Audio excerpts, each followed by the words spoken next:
السلام عليكم، ازيكم حبايبي؟ عاملين ايه؟ وحشتوني كتير. النهارده هعمل معاكم مشروب.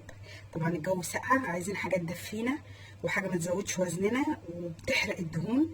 هقول لكم هنعمل مشروب النهارده سهل وسريع بسيط متوفر في كل بيت، وتقدري تبدلي وتشكلي في الحاجات براحتك. اول حاجه معايا معلقتين كاكاو كبار، كاكاو خام، وتكون حاجه نظيفه يعني كاكاو نوع حلو، ومعلقه قهوه سريعه الذوبان او اكسبريسو او جولد براحتك، ومعلقه قرفه، يعني نص معلقه صغيره قرفه، ونص معلقه نشا، ممكن تشيليها ما تحطيهاش، ومكعبين شوكولاته دارك او شوكولاته دايت، ومعلقه جوز الهند، ومعلقتين سكر دايت.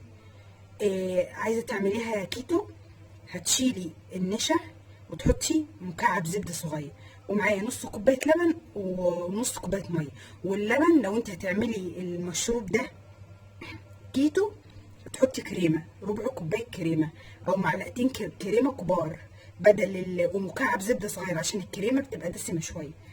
اول حاجه هعملها، هجيب حاجه بتاعتي اللي انا هحطها على النار، انزل فيها معلقه جوز الهند، ممكن تشيليها لو انت ما بتحبيهاش، والسكر زي ما قلت لكم السكر دايت، انا بستعمل سويتال، ومعلقه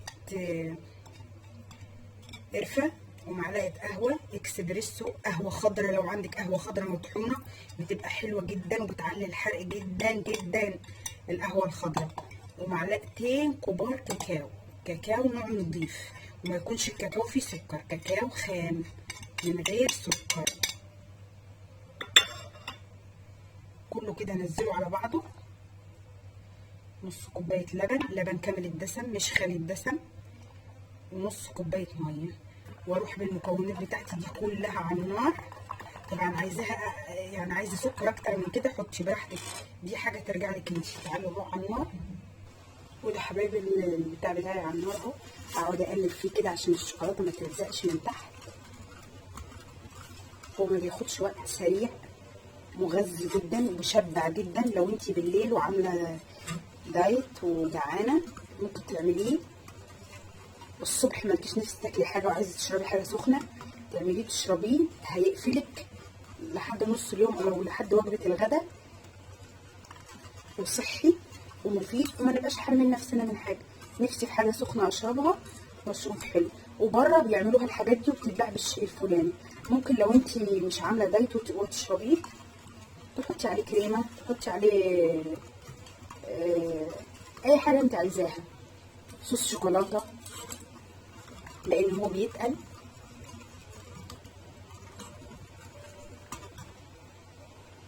بس كده خلاص اهو. بصوا لما يقرب يغلي يجي يبتدي فوق كده من الجناب، هروح طافيه عليه.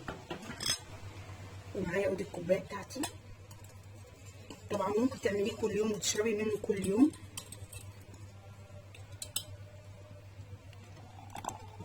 اول ما تسيبيه يبرد بتلاقيه تقل.